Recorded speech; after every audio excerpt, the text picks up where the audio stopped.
साल के 35 लाख रुपए भी कमा लेता है, पर वो मर्द नहीं, नामर्द की श्रेणी में। राणावत डाइट में आपका स्वागत है। जय श्री रामकृष्ण। आज आपको बता रहा हूँ पेरेंटिंग काउंसलिंग, अभिभावक को परामर्श, माता पिता को परामर्श क्यों आवश्यक है। ये काउंसलिंग के बारे में आम आदमी को या साधारण स्कूलों में इसके बारे में अब पता चलने लगा है। वहाँ पे अभिभावकों को बुलाया जाता है और अपने बच्चों की प्रोग्रेस रिपोर्ट के बारे में बताया जाता है कि आपका बच्चा अब कितना प्रतिभाशाली है, पढ़ने में कितना होशियार है। ये स्कूल के अंदर मीटिंग रखी जाती है। अब सरकारी स्कूलों में भी होता है ऐसा है, पर सभी अभिभावक नहीं पहुंच पाते।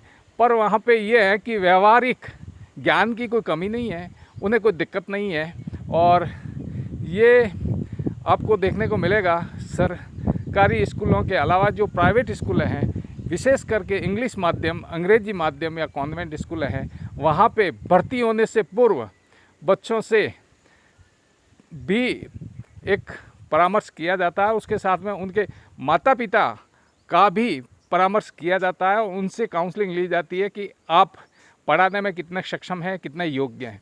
ये एक व्यावसायिक दृष्टिकोण हो सकता है, पर मेरा कहना है यहाँ पे शारीरिक और मानसिक काउंसलिंग के लिए अपने माता पिता के लिए, बच्चों के लिए परामर्श ज़रूरी है।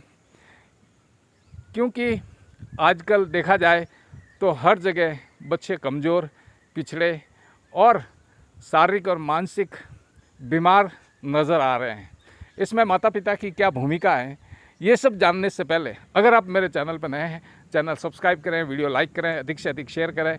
मैं डॉक्टर रघुनाथ सिंह राणावत, साइकोलॉजिस्ट और डाइटिशियन, आज आपको बता रहा हूँ कि माता पिता को परामर्श की क्यों आवश्यकता होती है। आपको पता होगा बच्चा आजकल, पहले ज़माने में 6 साल तक का बच्चा होता, उसके बाद में स्कूल जाते थे, भर्ती होते थे। पर अब 3.5-4 साल के होते ही केजी, एलकेजी, यूकेजी, पता नहीं क्या क्या नर्सरी वर्गीकरण कर रखा है, व्यवसाय उद्योग बना दिया है शिक्षा को, वहाँ पे बच्चों को भेज दिया जाता है। माता पिता कमाने में, कमाई की स्पर्धा, और जिन लोगों के माता व्यवसाय करते हैं या पिताजी व्यवसाय करते हैं, ये तो एक प्रकार अलग हो गया। और या पिता व्यवसाय करते हैं और माता घर पे हैं, दूसरा ये एक प्रकार हो गया। तो इन प्रकार के लोगों में बच्चों में क्या विकृति कब हो जाती है उन्हें पता नहीं चलता है।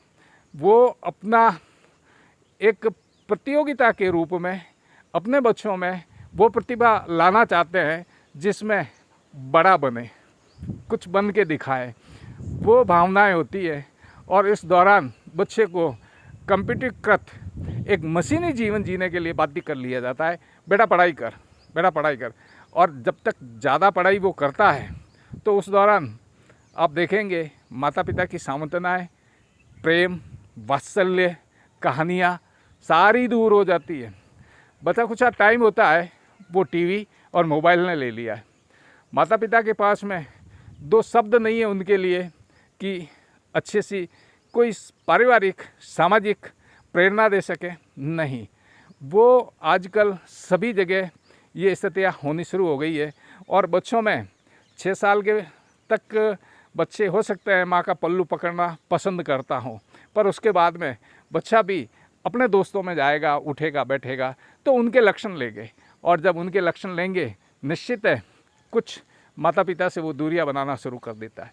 और जब दूरियां शुरू हो जाती है तो उन्हें पता नहीं चलता है कि मेरा बेटा खोया खोया क्यों रहता है या हमसे दूर क्यों है, ये ध्यान नहीं दे पाते। बच्चा साथ में होता है, खाना खाता है, पीता है, उठता बैठता, सारी क्रियाएं तो करता है, पर मन से अपने अभिभावक से कुछ बच्चे, सभी नहीं, कुछ बच्चे अलग होना शुरू हो जाते हैं, घर में एकांत प्रिय हो जाते हैं, दोस्तों में उठना बैठना बंद हो जाता है। तो ऐसे लड़कों के लिए माता पिता को काउंसलिंग की ज़रूरत है। धीरे धीरे उनके साथ में यौन अपराध भी होता है, उसके लिए काफ़ी माता पिता को पता नहीं होता है। जब जैसे बच्चा बड़ा हो जाता है, किशोर अवस्था में आ जाता है, तो हो सकता है वो कहीं हॉस्टल में या कहीं अच्छी जगह पे पढ़ने के लिए भेज देता है, तो बच्चा वहाँ पे बाल यौन अपराध में भी फंस जाता है, तो उनके साथ में दुर्घटना हो जाती है। तो इस दौरान माता पिता को क्या सावधानी रखनी है? ऐसे बहुत सारे कम लोग हैं जो कमाई की प्रतिस्पर्धा और फैशन की प्रतिस्पर्धा में माता पिता बच्चों पर ध्यान नहीं देते हैं, और जब ध्यान देते हैं तब तक घड़ा कच्चे से पक्के के रूप में हो जाता है। फिर उसके ऊपर कारी लगना बड़ा कठिन होता है। कारी तो लगती है कुशल कारीगर से, पर सबके बस का रोग नहीं है। फिर घड़ा फेंका तो नहीं जाता ना। समझदार तो घड़े नहीं फेंकते हैं, जो नासमझ है वो घड़ा फेंक सकता है। वो एक मिट्टी के बर्तन की बात नहीं है, यहाँ पे आपके बच्चे के जीवन की बात है। बच्चा इस प्रकार से अगर पीड़ित रहेगा तो हो सकता है आपकी आँख खुलने में काफ़ी देरी हो चुकी होती है। तो यहाँ पे आपको पेरेंटिंग काउंसलिंग लेने की ज़रूरत है। जब बच्चा आपका हो जाता है तो आपको क्या क्या सावधानियाँ रखनी है, कैसे सामाजिक स्तर पे आपको उठना बैठना है, बच्चे की गतिविधियाँ क्या हैं, वो गतिविधियाँ जो सामाजिक सहायता करता है, सौहार्द करता है और आपको सम्मान देता है, तब तक तो ठीक है। पर वो खोया खोया रहता है। मेरे पास में ऐसे भी अभिभावक मिले हैं जिनका बच्चा साल के 35 लाख रुपए भी कमा लेता है, पर वो मर्द नहीं, नामर्द की श्रेणी में आ चुका होता है। हम किसी का नाम नहीं बता सकते हैं, गोपनीयता रखना जरूरी है। अर्थात यहाँ पर जो शारीरिक रूप से या मानसिक रूप से जो व्यक्ति कमज़ोर है, उन्हें भी ये ध्यान रहना चाहिए कि हम तो कमज़ोर हुए हैं, पर हमारा बच्चा शारीरिक रूप से हो या मानसिक रूप से कमज़ोर नहीं होना चाहिए। उन्हें कोई दिक्कत नहीं होनी चाहिए, ताकि हमारा बच्चा भी अच्छे तरीके से समाज में जी सके सर उठा के।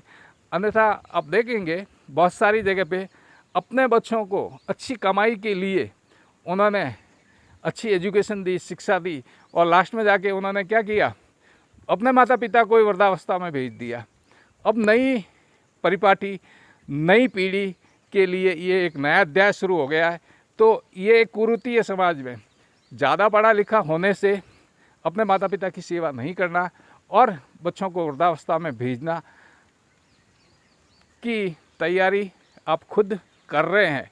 उनके बच्चे भी ऐसे ही अपने माता पिता को वृद्धावस्था आश्रम में भेजेंगे, जहां ओल्ड पेरेंटिंग हाउस होते हैं वहाँ भेजे जाते हैं, जो पूर्णतः गलत है। भारतीय संस्कृति है, संयुक्त परिवार में रहिए और उसका मज़ा लीजिए।